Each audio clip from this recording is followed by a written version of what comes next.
Off in the distance is a garden bed I put in about 10 years ago now that I'm excited to share with you today.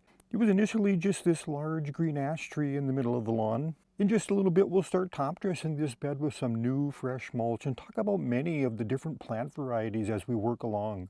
It's just amazing how that fresh mulch makes a bed look brand new. You'll notice I've used all rock as edging for this bed, as well as adding that rock inside the bed to add interest and complement the contours and elevation changes. And that's something I always recommend. Build some ridges, make some berms as you create those beds. It makes all the difference in the world. Here's a look from a higher vantage point. This bed initially ended about where you see that blue spruce on the right. And then I later added this rock bed. There's only a couple of plants in there at the moment, but I'm planning on adding more plants throughout the seasons.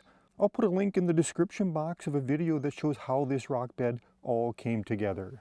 As evident by the bare soil, you can see this bed, it's a bit overdue for some new mulch. It'll help keep those weeds down as well as hold that moisture in. As we go through the area, we'll also be talking about some different trees, shrubs, and all the different perennials we have growing. I'll also share with you how I'll be pruning some of the shrubs to achieve a look that I'm after. And we'll quickly mention some of the pros and cons of using this rock edging. So let's go ahead, let's get at it. We're going to put the mulch on this bed as we work our way through, and we'll talk about the various plants. Okay, as we get going, mulching here, it isn't completely necessary to pull every last weed. That's one of the great things about the mulch. It's going to cover up a lot of the small weeds. It won't get any sunlight, so it'll choke them out. I'm using a western red cedar mulch here. It's one of the most widely available and affordable for my area. Shredded mulches, they bind together just a little bit better than chips and therefore stay in place in those windy conditions, as well as holding in place during heavy rains. Let's go ahead and talk about our first plant. This is Lily of the Valley, and a nice shade-loving ground cover that over time these can fill in and really cover up some territory. So that's our goal here. Since we've got a lot more shade now from this green ash tree, we're going to let that Lily of the Valley start establishing itself. And here's a little bit bigger Lily of the Valley, so plenty of room in this area for it to spread and establish itself. Okay, right over here, this is foam flower. This is a shorter clump perennial that should do great in this area since it does well in part sun to shade and has a nice whitish pink flower midsummer. Some of the main benefits of mulch then are, obviously we're going to provide that weed control. I think it looks nice and it just really finishes off a landscape bed.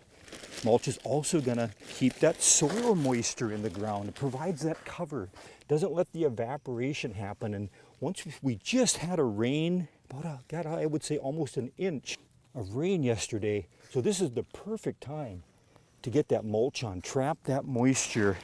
Here's a small little shrub, Carol Mackey Daphne. And I was just about to proclaim that the Daphne was hardy to zone 4. I knew it was borderline this winter then. Finally, after about 4 years, this thing has done really, really well here. We have seen about half the shrub die out. We've got this dead growth. Again, this is an important thing to wait as long as you can into the spring, early summer for those buds to emerge. I did end up cutting out that dead growth and it came back gangbusters. This is about 2.5 months later. It's got a beautiful semi-evergreen variegated foliage, very showy, fragrant pink flower. I'm not seeing any flowers on our Daphne here, possibly due to the borderline hardiness, or it may also be just a little bit too shaded for it for the best flowering. But just the variegated foliage alone is a great reason to grow this shrub. And right here we've got gold standard hosta doing great in this location.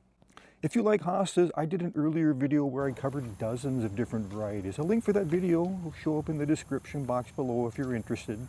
And here we've got Kansas peony. Look at the flower color on this one, just beautiful. One of the things about the peonies, they get to be large and those flowers just become heavy and they'll just arch down and lay on the ground, especially after a windy day, heavy rain. As long as we're right here, this is a good time to get the supports in place so we can avoid that laying down problem. As we move along in this bed, we're moving into more of a full sun area. You can see that ash tree is casting that shade. And some of the perennials like the peony, they're full sun, sun-loving plants. They'll do okay, you know, they don't need sun all day long. We'll get the eastern sun coming in and then later in the day, it's gonna pick up a lot of that southwest sun. So as that tree gets bigger, that peony, it might start showing us that it doesn't have enough sun anymore if that canopy gets larger and larger. So at that point, we can make the decision that we could transplant out those peony roots and put it in another location. As we move along here, let's take a look at some of the perennials in this area. This is a white Leonard or blazing star. Gets a nice upright spike type flower. I would say midsummer is when it's in its showiest form. The purple Leonard varieties are more common in gardens, but all the Leonards have that really unique, interesting flower. How cool is that?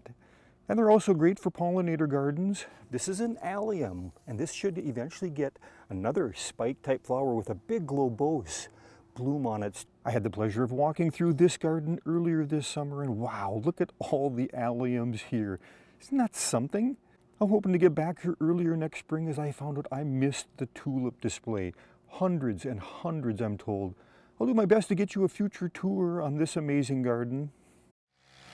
Okay, I love the natural look of rock edging, but it's not for everyone, as there's additional maintenance that comes along with it. It's best to have a really good string trimmer, but once you get good at it, you'll be surprised how quickly you can move along. And a couple times each season, I do spray some weed killer on some of the larger gaps to keep that grass from sneaking in and establishing. And over here we've got dianthus. You can find dianthus as kind of a lower growing perennial, the different whites. You'll find it in the pinks, sometimes shades of the purple. And back here we've got yucca, and I can see why they call it yucca. Look at that, yuck. It's got just a lot of dead leaves coming out of winter, fairly common, but this is a variegated variety. I think this is golden sword. But just 2 months later, wow, yeah, beautiful variegated foliage. And eventually too, the yuccas have really showy flowers that project up above that foliage. And before we start mulching this area and in here, quite a few different things going on, quite a few shrubs, trees that I'm really gonna have to stay on top of, because these can get quite large in here.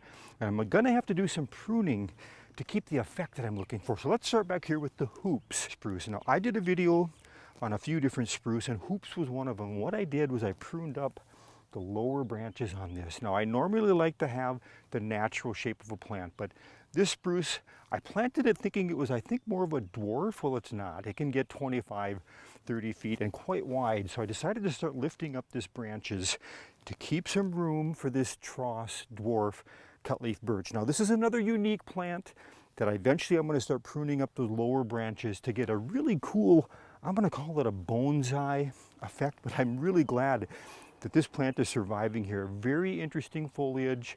So back here then, we've got the amber gold arborvitae. And if you like yellow plants, I think this is one of the better arborvitaes for a compact location compared to, take a look at this yellow ribbon. This thing's starting to get some size. Amber gold is borderline hardy for our zone 4, but so far so good. As long as I keep lifting up those branches on the hoop spruce, this should fit in here just fine without having to do any future pruning. And directly in front of our arborvitae is one of the blue salvias. It came up on its own here, self-seeded, and that's why it's growing so close to this arborvitae. So what I'm doing each year is pruning it back right after it finishes flowering, and then we'll actually have some repeat blooms in the fall. Our next plant is a burning bush or winged euonymus.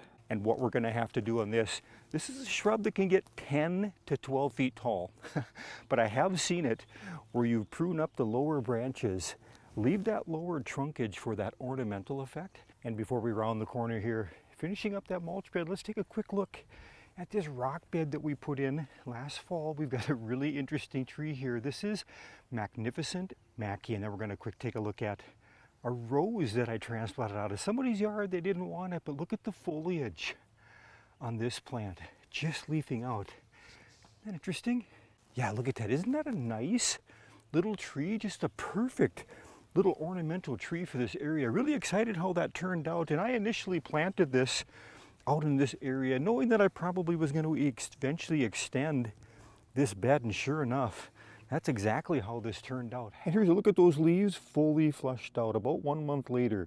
This Mackie variety maintains a nice symmetrical upright habit with an eventual size of about 30 feet tall by 20 feet wide. Perfect for this location, and it's hardy to zone 3. And this shrub rose that you see down here, yeah, the customer that I was working for, they didn't like how it suckered. That's one of the drawbacks to roses. If they find an area they like, they can really send up the suckers in areas they may not want them. But I dug out this clump. It was a job, and I just plopped it in there. You can see where I cut back those branches. I cut it back almost all the way to the ground. We had some nice flowers this season, and as you can see here, how quickly it's growing. Just 1 season after transplanting. And after getting our rows in the ground, I added this Ay Caramba creeping phlox to the collection. There are dozens of creeping phlox varieties available with a wide range of flower colors to pick from. This is just getting started, but as the season progresses, we're going to see hundreds of flowers on this excellent short ground cover. In case you're wondering, how much mulch does it take for a project like this? By the time we turn the corner and get to the end, I estimate we'll have covered about 150, maybe 175 square feet. Each 2 cubic foot bag will cover about 12 square feet at an average depth of 2 inches, so that's about 15 bags. And if you're able to purchase your mulch in bulk, that comes to a little over 1 cubic yard. Let's quick mention 3 more perennials growing in this group before we make it down the home stretch. Double sunstruck Heliopsis, one of my all-time favorite perennials, a delphinium in the Magic Fountain series, just getting started, and Mojave Jewels Ruby Sedum.